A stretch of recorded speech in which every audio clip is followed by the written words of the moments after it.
Beelzebub's Tales to His Grandson, Chapter 21. The First Visit of Beelzebub to India. Beelzebub continued to speak as follows. Sitting in a chai-hana in this small town of Argenia, I once overheard a conversation among several beings seated not far from me. They were talking and deciding when and how they should go by caravan to Pearland. Having listened to their conversation, I gathered that they intended to go there for the purpose of exchanging their turquoises for what are called pearls. I must here, by the way, draw your attention also to the fact that your favorites of former as well as of contemporary epochs liked and still like to wear pearls and also the said turquoise, as well as many other what are called precious trinkets, for the purpose, as they say, of adorning their exteriors. But if you would like to know my opinion, they do so, of course, instinctively, in order to offset, so to say, the value of their inner insignificance. At that period to which my present tale refers, the said pearls were very rare among the beings of the second Asiatic group, and commanded a high price among them. But in the country Pearland, there was at the same time a great number of these pearls, and there, on the contrary, they were very cheap, because pearls at that time were exclusively obtained only from the water spaces surrounding that country.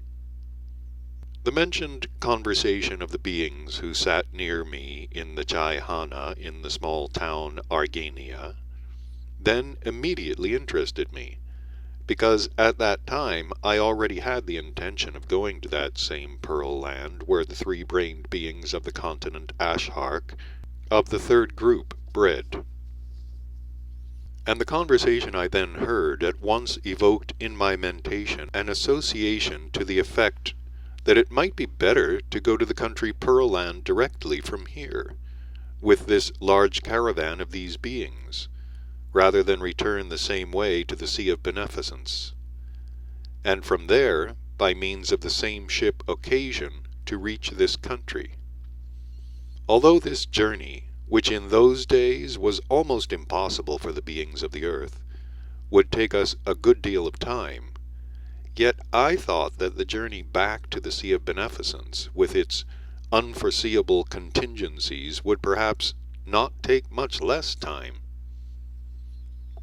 This association then arose in my mentation chiefly because I had long before heard a great deal about the rare peculiarities of those parts of the nature of that peculiar planet through which the proposed route of the caravan lay,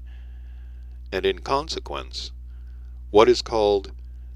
a being love of knowledge, which was already crystallized in me, having received a shock for functioning from all that had been overheard, immediately dictated to my common presence the need to be persuaded of everything personally, directly through my own perceptive organs. So, my boy, owing to what I've said, I intentionally sat with the conversing beings and joined in their deliberations. As a result of it all, we also were then included in the company of their caravan, and 2 days later we set off together with them. I and Ahun then passed through indeed very unusual places, unusual even for the general nature of this peculiar planet. Certain parts of which, by the way, only became so because before that period this ill-fated planet had already undergone 2 what are called transalpalnian perturbations, almost unprecedented in the universe. From the first day, we had to pass exclusively through a region of various terra firma projections of unusual forms, which had conglomerations of all kinds of intraplanetary minerals. And only after a month's travel, according to their time calculation, did our caravan from Argania come to places where, in the soil, the possibility had not yet been quite destroyed of nature's forming surplanetary formations, and creating corresponding conditions for the arising and existing of various one-brained and two-brained beings. After every kind of difficulty, we at last, one rainy morning, on ascending a height, suddenly saw on the horizon the outline of a large water space, bordering the edges of the continent Ashark, which was then called Pearland. And 4 days later we came to the chief point of the existence of the beings of that third group, then the city Caimon. Having arranged there the place of our permanent existence,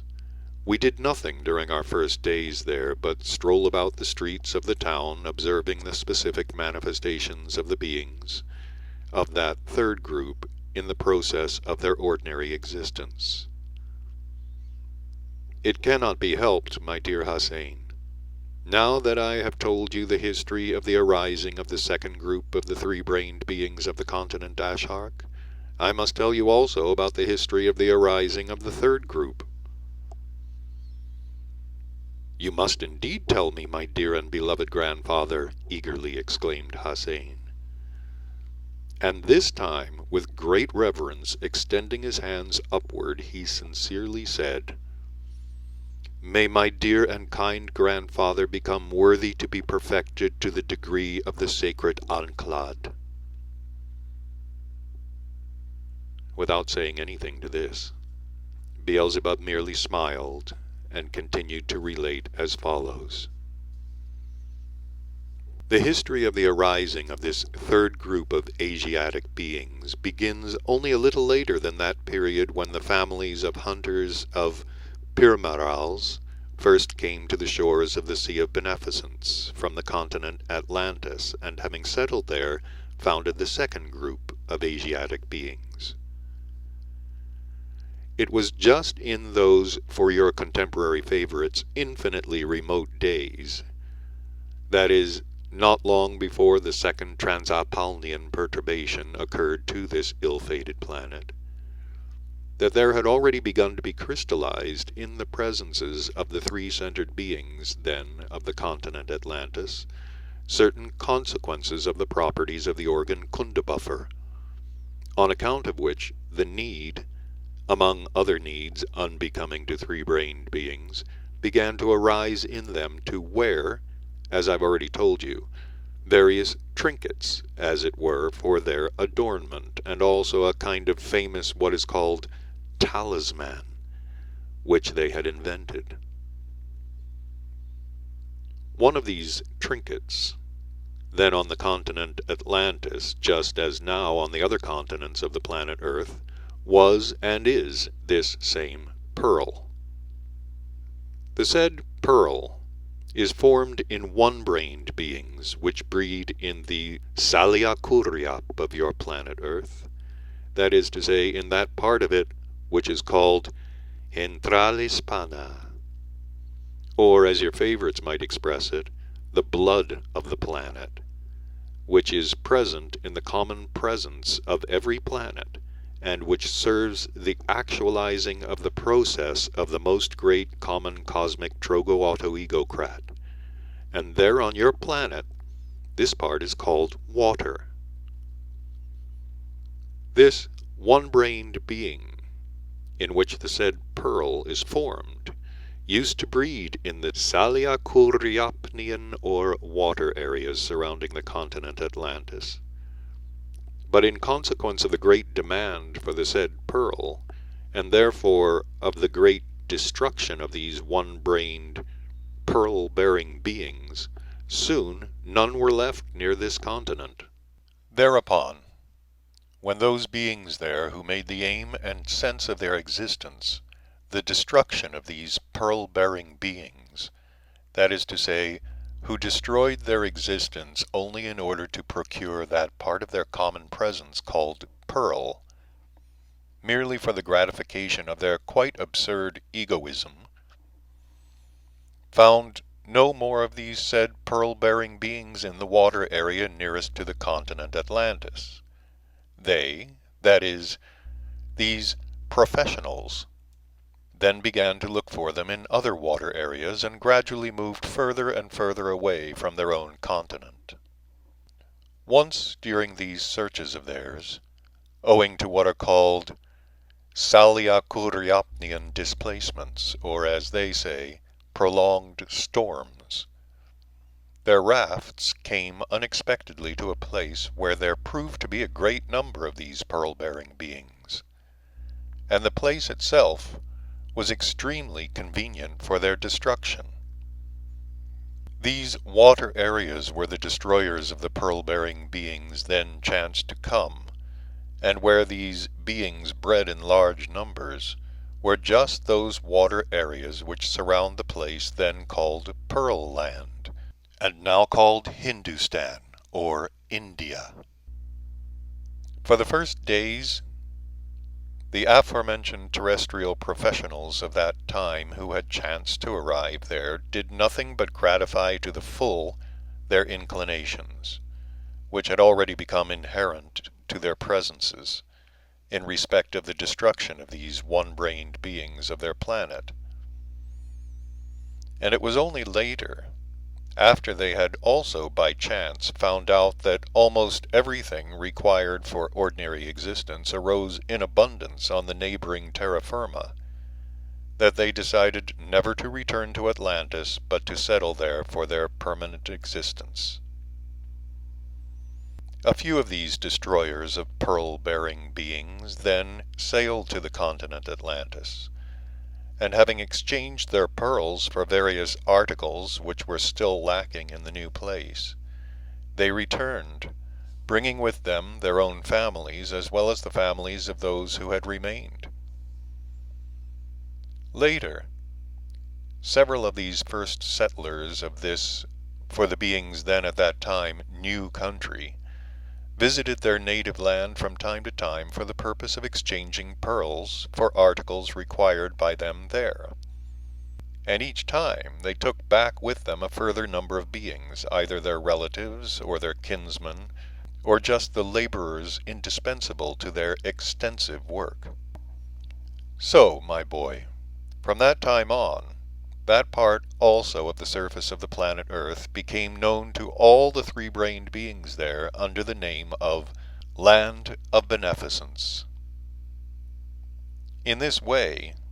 before the second great catastrophe to the planet Earth, many beings of the continent Atlantis already existed on this part of the continent Ashark also.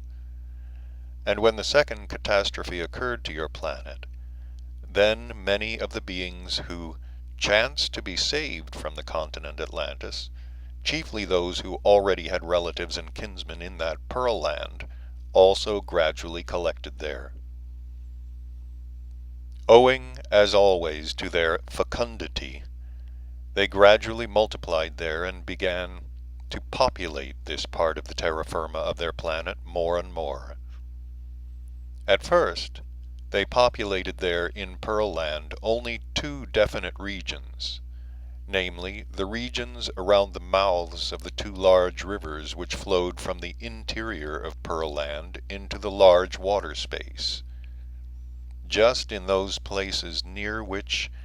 many of the mentioned pearl-bearing beings bred. But when the population there greatly increased, they began to populate also the interior of that part of the continent Ashark. But nevertheless their favorite regions continued to be the valleys of the two mentioned rivers. Well then, my boy, when I first arrived in Pearland, I decided to attain my aim there also by means of the Havat Vernoni which existed there, that is, through their religion. But it turned out that amongst the beings of this third group of the continent Ashark, there were at that time several peculiar Havat Vernonis, or religions, all based on different, quite independent, what are called religious teachings, having nothing in common with each other. In view of this, I first began seriously studying these religious teachings there, and having, in the course of my studies, constated that one of them, founded on the teaching of a genuine messenger of our common endless Creator, afterwards called Saint Buddha, had the most followers. I, on becoming acquainted with it, devoted most of my attention to its study. Before continuing to tell you about the three-brained beings breeding just on that part of the surface of the planet Earth, it is, I think, necessary to remark, even if briefly, that there existed and still exist, ever since the time when the practice of having peculiar being Havat Varnonis or religions began to arise and exist among your favorites, two basic kinds of religious teachings. One kind was invented by those three-brained beings there themselves, in whom for some reason or other there arises the functioning of a psyche proper to Hasnamusses, and the other kind of religious teaching is founded there upon those detailed instructions which have been preached, as it were, by genuine messengers from above, who indeed are from time to time sent by certain nearest helpers of our common Father for the purpose of aiding the three-brained beings of your planet in destroying in their presences the crystallized consequences of the properties of the organ Kundabuffer. The religion which was then followed by most of the beings of the country Pearland, and to become acquainted with which I then devoted my attention, and about which I find it necessary to tell you a little, arose there in the following way. As I later learned, with the multiplication of the three-brained beings of that third group, many beings among them with the properties of Hasnamusses were formed into responsible beings, and when these latter began spreading ideas more maleficent than usual among the beings of that group, there was crystallized in the presences of the majority of the three-centered beings of the third group that special psychic property which, in its totality, already engendered a factor which greatly hindered the normal exchange of substances actualized by the most great common cosmic Drogo-Autoegocrat. Well, then, as soon as this lamentable result, also issuing from this planet, was noticed by certain most sacred individuals, it was sanctioned that a corresponding sacred individual should be sent there, specially to that group of beings, for the more or less tolerable regulation of their being existence, in accordance with the existence of the whole of that solar system. It was just then that the aforementioned sacred individual was sent to them, who, having been coated with the planetary body of a terrestrial being, was called, as I've said, Saint Buddha. The coating of the said sacred individual with a planetary body of a terrestrial three-brained being was actualized there several centuries before my first visit to the country Pearland. At this point in Beelzebub's tales, Hassan turned to him and said,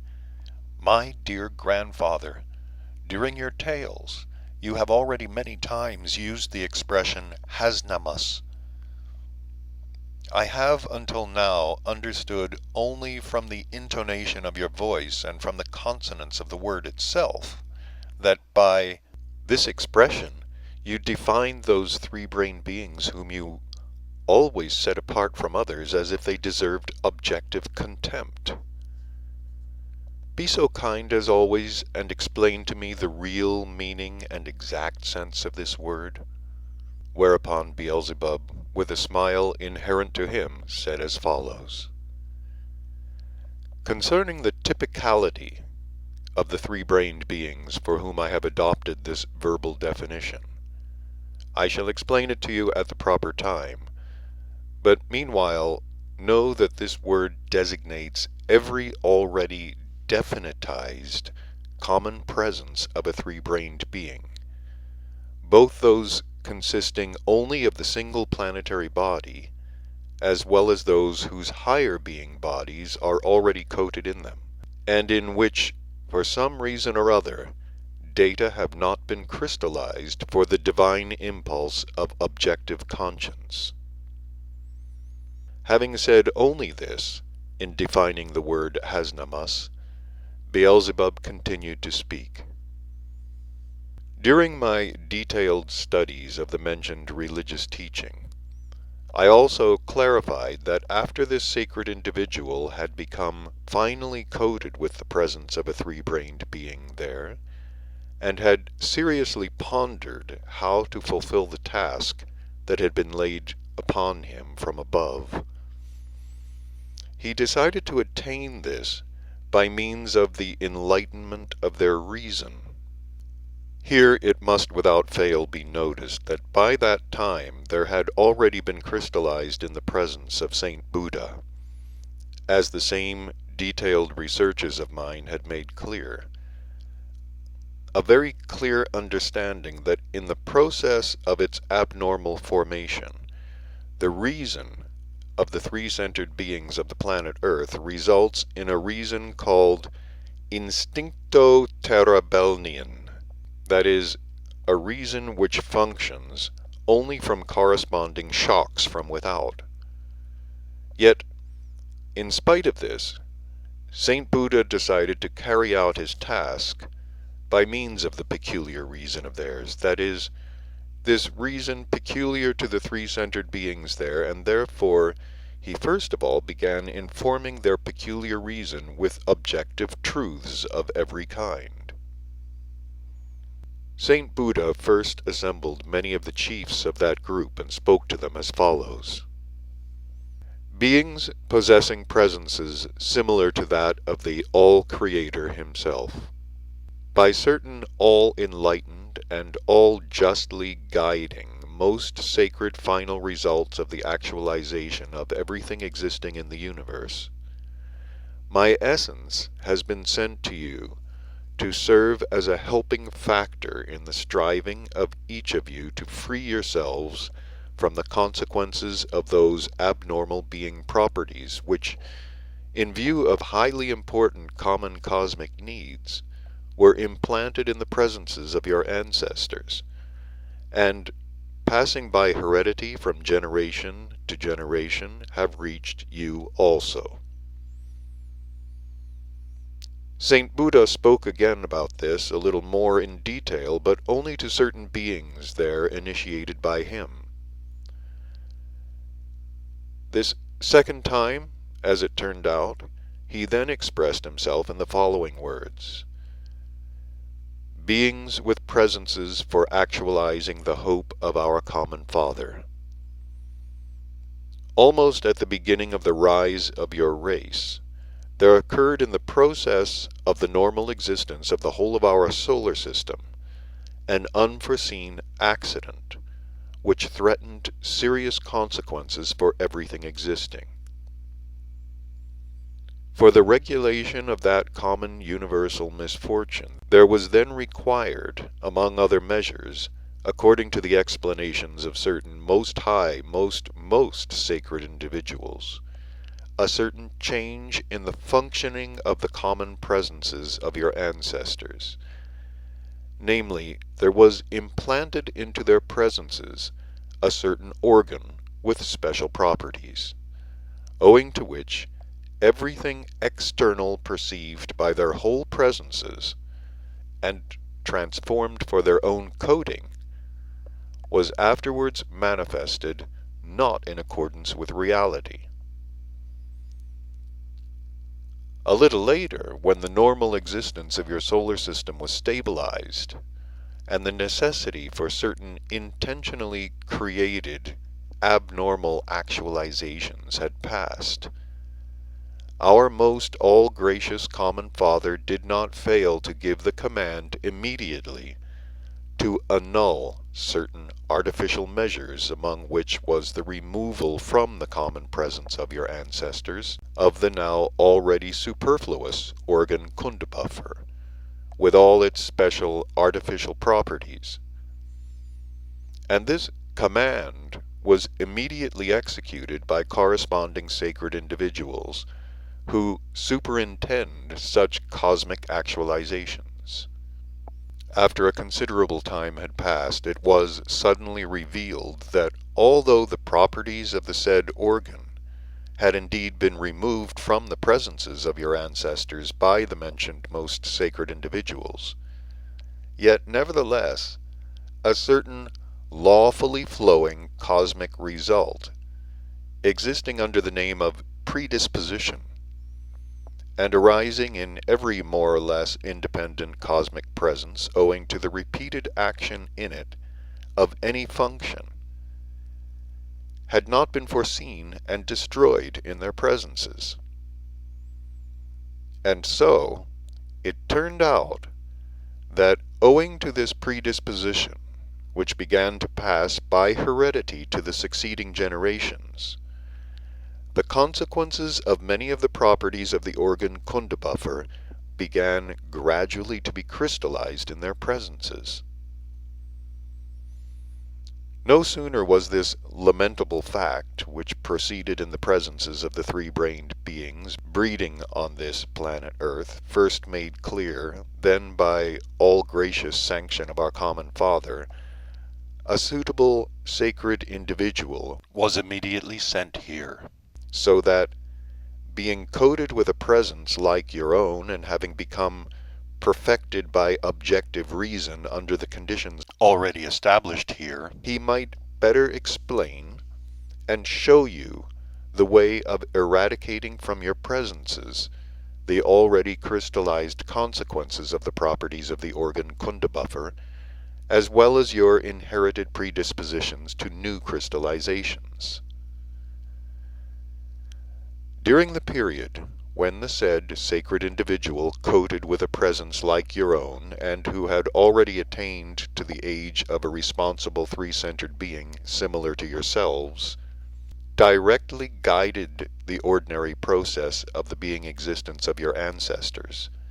many of them did indeed completely free themselves from the consequences of the properties of the organ Kundabuffer,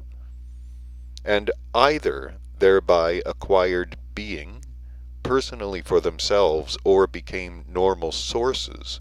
for the arising of normal presences of succeeding beings similar to themselves. But in consequence of the fact that before the period of the said sacred individual's appearance here, the duration of your existence had, owing to very many firmly fixed abnormal conditions of ordinary existence created by yourselves, already become abnormally short, and therefore the process of sacred Raskuarno had also very soon to occur to this sacred individual, that is to say, he also had, like you, to die prematurely. Then, after his death, the former conditions were gradually re-established there, owing on the one hand to the established abnormal conditions of ordinary being existence, and on the other hand to that maleficent particularity in your psyche called wiseacring. Owing to this said particularity in your psyche, the beings here, already of the second generation after the contemporaries of the mentioned sacred individual who had been sent from above, began gradually to change everything he had explained and indicated, and the whole of it was finally completely destroyed. Again and again the same was actualized by the most high common cosmic final results, and each time the same fruitless results were obtained. In this present period of the flow of time, when the abnormal being existence of the three-brained beings of your planet, particularly of the beings arising and existing on that part of the surface of the earth which is called Pearland, is already beginning seriously to hinder the normal harmonious existence of the whole of this solar system, my essence is manifested among you from above, in order that here, on the spot, it may together with your own essences, find ways and means under the conditions already fixed here, of freeing your presences from the said consequences, now present in them, owing to the absence of foresight on the part of certain most saintly final cosmic results. After having said all this, Saint Buddha thereafter, just by means of talks with them, first cleared up for himself, and afterwards explained to them how the process of their existence must be conducted, and the order in which their positive part should consciously guide the manifestations of their unconscious parts, so that the crystallized consequences of the properties of the organ Kundabuffer, and also the inherited predisposition to them, might gradually disappear from their common presences. As the same detailed researches of mine made clear to me, at that period when the inner psyche of the beings of that part of the surface of the earth was guided by this genuine messenger from above, Saint Buddha, the said, for them very maleficent consequences indeed again began gradually to disappear from the presences of many of them. But to the grief of every individual with pure reason of any gradation whatsoever, and to the misfortune of the three-brained beings of all succeeding generations who arise on that planet, the first succeeding generation of the contemporaries of this genuine messenger from above, Saint Buddha, also began, owing once again to that same particularity of their psyche, namely of wiseacring, which until now is one of the chief results of the conditions of the ordinary being existence abnormally established there, to wiseacre with all his indications and counsels. And this time to super-wiseacre so thoroughly that there reached the beings of the third and fourth generations nothing else but what our Honorable Mullah Nazar ad-Din defines by the words, only information about its specific smell. Little by little they so changed these indications and counsels of his that if their saintly author himself should chance to appear there,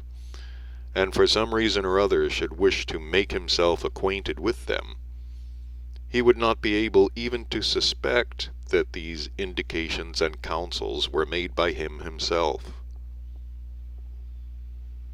Here I cannot refrain from expressing my essence grief at that strange practice of these favorites of yours there, which in the course of many of their centuries, during the process of their ordinary existence, has gradually become, as it were, conformable to law. And in the given case, also, the same established and already fixed peculiar practice there served for the modification of all the true indications and exact counsels of Saint Buddha, and for the creation thereby of yet another factor for a still greater dilution of their psyche. This already long established practice there consists in this, that a small, sometimes an almost trifling cause is enough to bring about a change for the worse, or even the complete destruction of any and every objectively good outer and inner previously established what is called tempo of ordinary existence. Because, my boy, the clarification of certain details of the arising of such a trivial cause, which was in this instance a basis for the distortion of all the true explanations and exact indications also of this genuine messenger from above, Saint Buddha, may provide you with excellent material for a better sensing and understanding of the strangeness of the psyche of those three-brained beings who have taken your fancy. I shall tell you about this in as great detail as possible, and shall explain to you just in what sequence the said practice then arose there, which led to the following sad misunderstanding which began to exist there, which is still manifested particularly clearly. I must inform you first of the two following facts. The first is this, that I cleared up this misunderstanding much later than the period to which my present tale refers.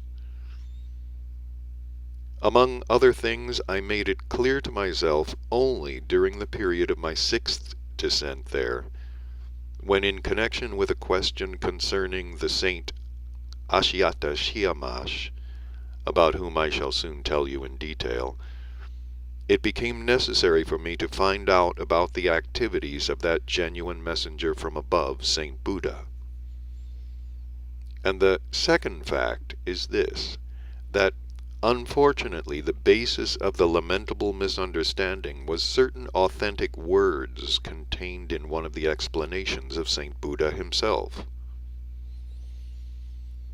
It turned out, indeed, that Saint Buddha himself had, in the course of his explanations to some of his closest initiates, initiated by himself, very definitely expressed himself concerning the means of the possible destruction in their nature of the mentioned consequences of the properties of the organ Kundabuffer transmitted to them by heredity. He then, among other things, told them very definitely the following. One of the best means of rendering ineffective the predisposition present in your nature of the crystallization of the consequences of the properties of the organ Kundabuffer is intentional suffering. And the greatest intentional suffering can be obtained in your presences if you compel yourselves to be able to endure the displeasing manifestations of others towards yourselves. This explanation of Saint Buddha, together with other definite indications of his, was spread by his nearest initiates among the ordinary beings there. And after the process of the sacred Raskuarno had occurred to him, it also began to pass from generation to generation. So, my boy, when, as I've already told you, those three-centered beings there among the second and third generation of the contemporaries of Saint Buddha, in whose psyche, already from the time of the loss of Atlantis, that peculiarity had been fixed, called the organic psychic need to wiseacre, began, unfortunately for the ordinary three-centered beings of that period, and unfortunately also for the beings of all succeeding generations, and even for those of the present time, to wiseacre and super wiseacre concerning these counsels of Saint Buddha. Then, as a result, a very definite notion became fixed, and also began to pass from generation to generation, that this same endurance should without fail be produced in complete solitude. Here, that strangeness of the psyche of your favorites then manifested itself just as it now manifests itself by their not having considered and not considering the obvious fact. Obvious, that is, to every more or less sane reason, that the divine teacher Saint Buddha, in advising them to employ that kind of endurance, of course had in view that they should produce this endurance, while existing among other beings similar to themselves, and so that by frequently producing in their presences this sacred being actualization toward the manifestations displeasing to them of other beings similar to themselves, there might thereby be evoked in them what are called those Trentrudianos, or as they themselves would say, those psychic chemical results, which in general, in the presence of every three-centered being, form those sacred being data, which actualize in the common presences of the three-centered beings one of the three holy forces of the sacred being Triyamazikamno.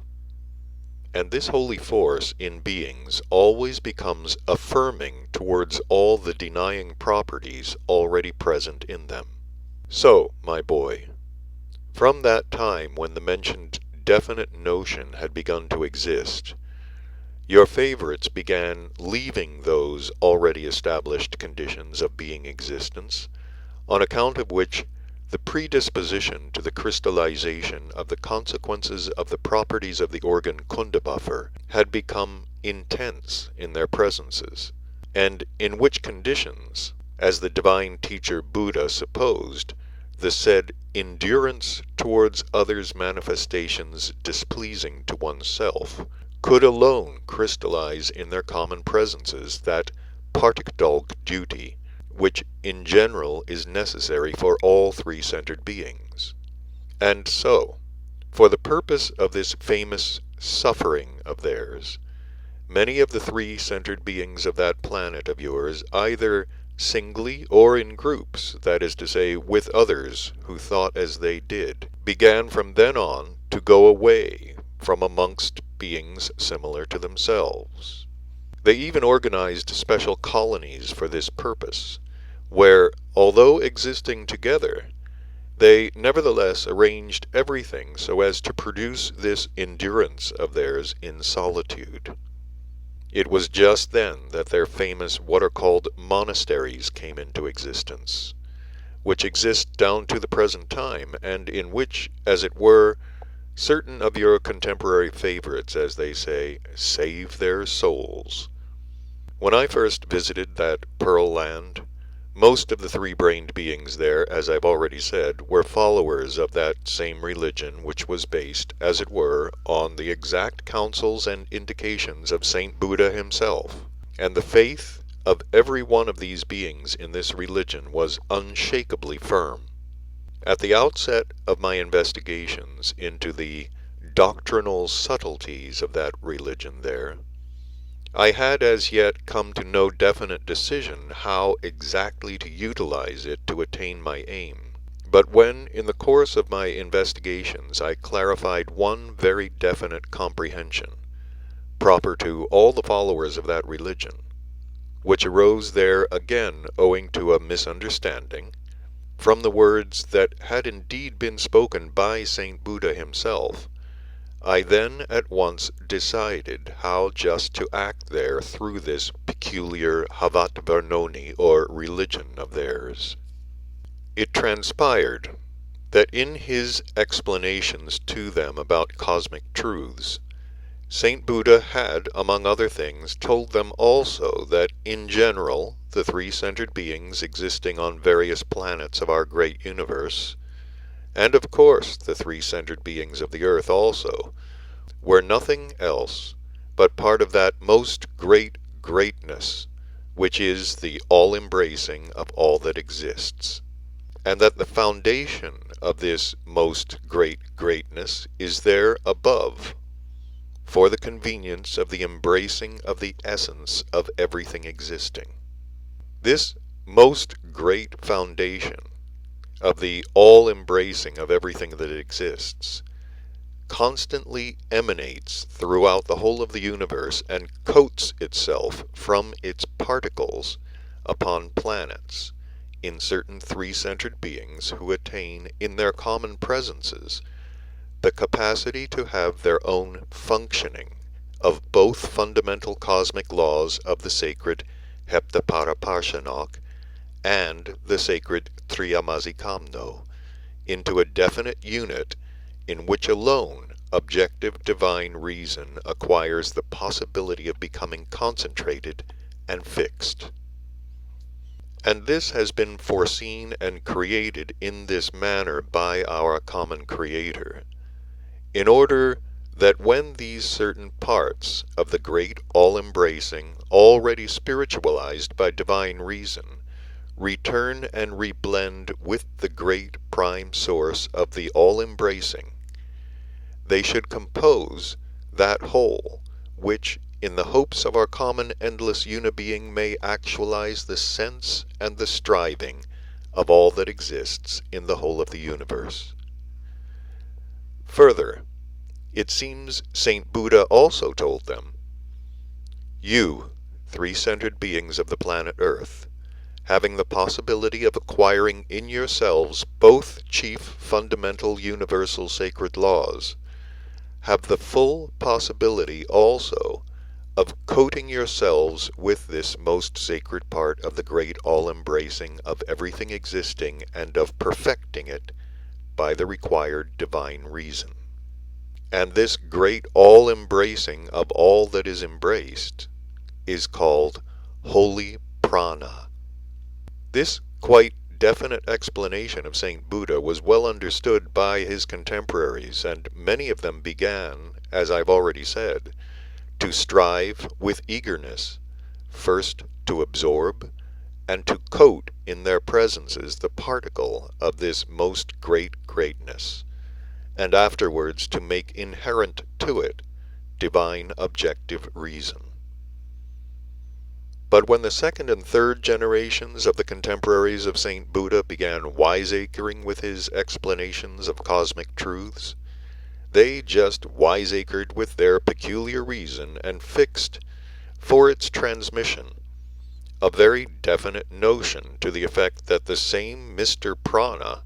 already begins to be in them immediately upon their arising. Thanks to this misunderstanding, the beings of that period, and of all subsequent generations, including the contemporary, have imagined, and still imagine, that without any being particular duty, they are already parts of that most great greatness, which Saint Buddha himself had personally very definitely explained. So, my boy, as soon as I had made this misunderstanding clear to myself, and had clearly constated that the beings of that country Pearland were all, without exception, convinced that they were already particles of Mr. Prana himself,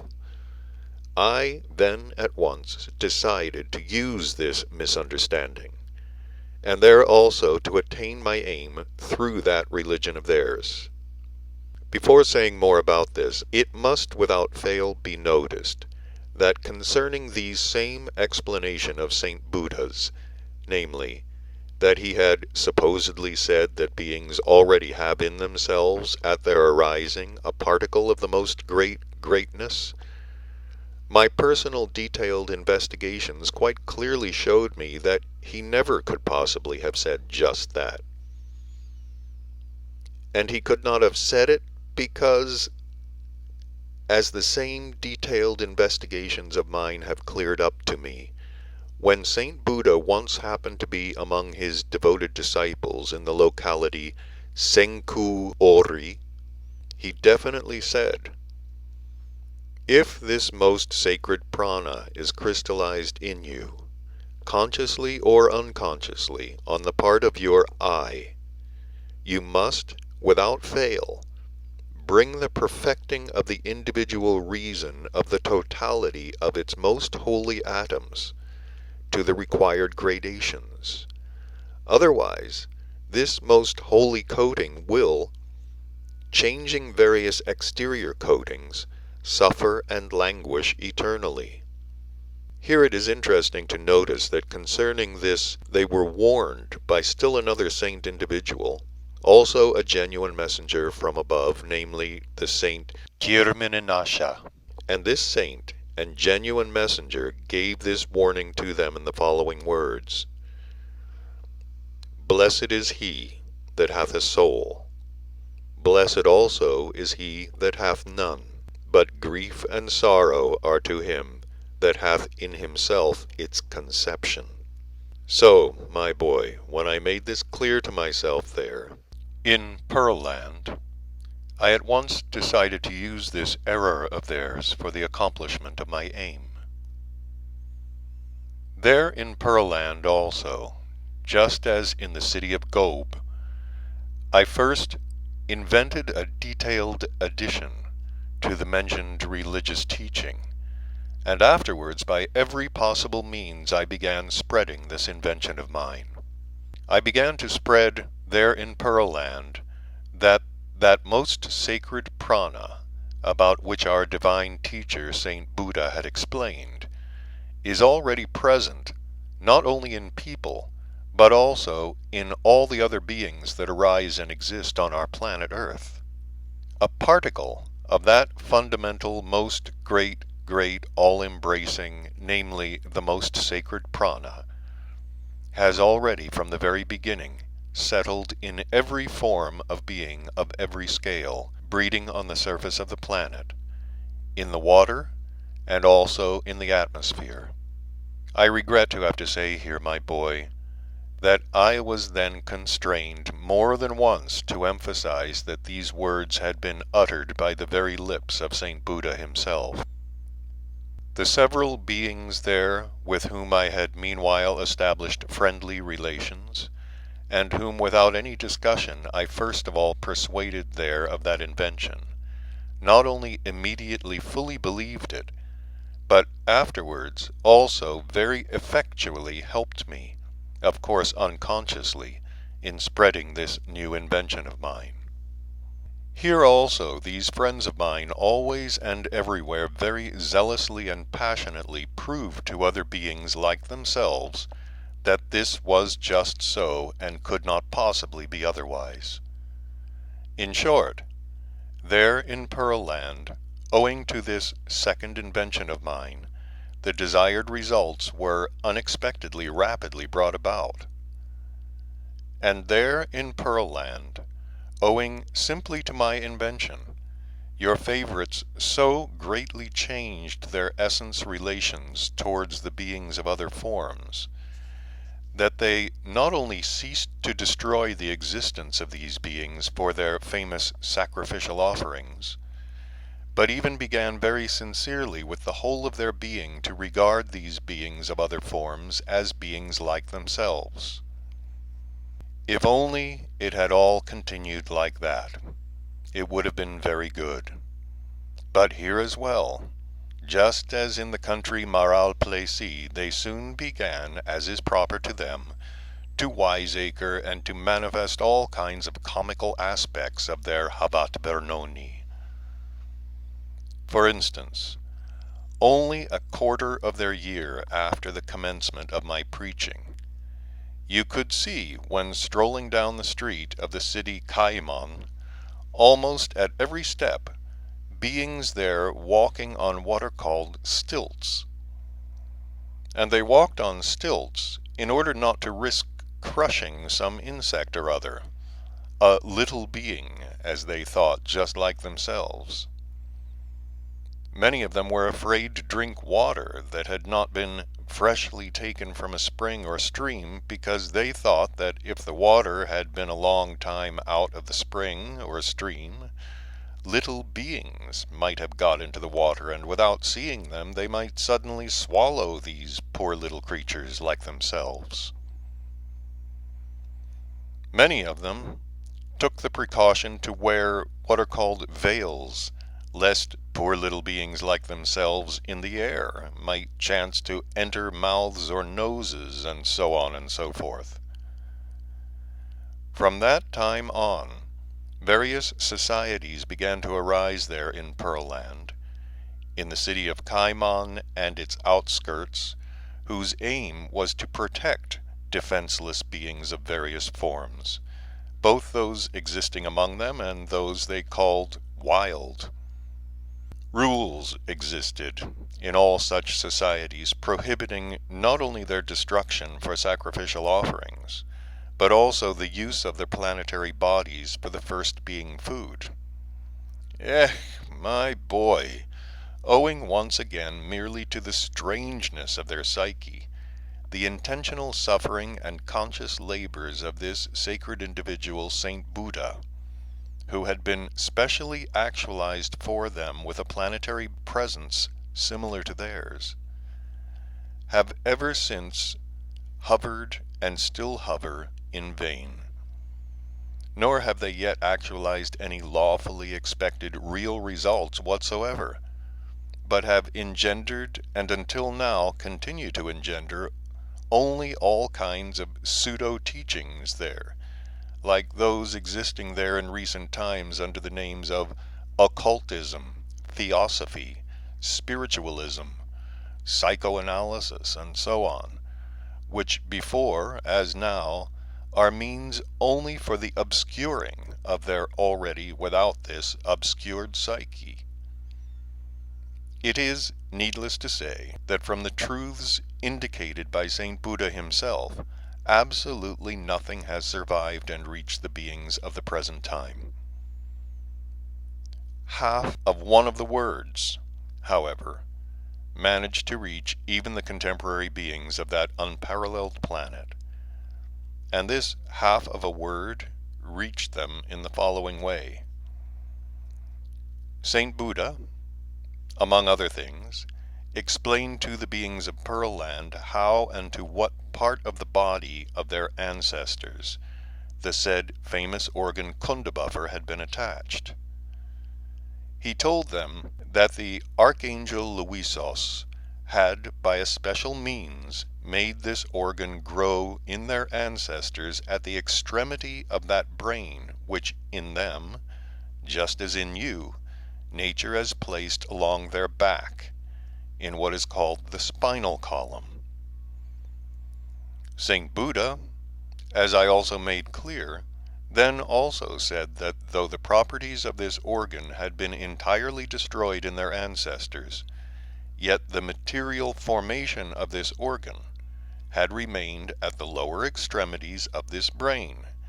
and this material formation, being transmitted from generation to generation, had also reached them. This material formation, he said, now has no significance whatever in you, and it can be completely destroyed in the course of time if your being existence proceeds as is becoming to three-brained beings. It was just when they began wiseacring and inventing various forms of that famous suffering of theirs that they also played their usual tricks with this word. Namely, first of all, as the root of the second half of this word chanced to coincide with a word in the language of that time which meant reflection, and as they had also invented a means for destroying this material formation rapidly,